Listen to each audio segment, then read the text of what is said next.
নমস্কার বন্ধুরা, কীভাবে লাউ চিংড়ি রান্না করতে হয় দেখুন আপনারা। আমি এখন লাউ কেটে নিয়েছি, এখন চুলা ধরে দিয়েছি, চিংড়ি মাছ দিয়ে দিয়েছি জলের মধ্যে, হলুদ আর লবণ দিয়া। আমি 2 মিনিট পর ফিরে এসছি, 2 মিনিট পর ফিরে এসছি। চিংড়ি মাছ শুকনানো হয়ে গেছে। তুমি এখন আটার এগুলো খেলাম নাই না?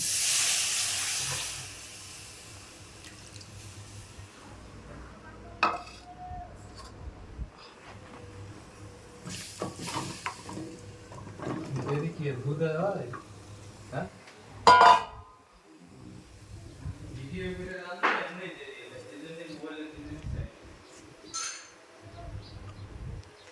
লাউ দিয়ে দিছি,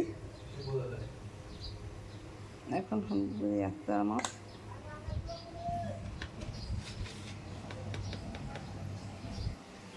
লবণ 1 চামচ, ঢাকনা দিয়ে ঢেকে দেবো। 2 মিনিট পর 2 মিনিট পর ফিরে এসছি। আমার লাউ সেদ্ধ হয়ে গেছে। তেল দিয়ে দেবো,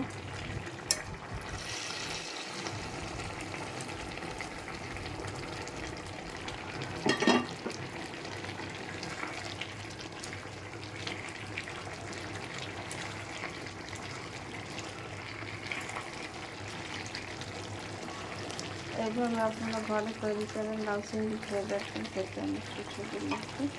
আমার লাউ চিংড়ি হয়ে গেছে, এখন আমি নামিয়ে নেব।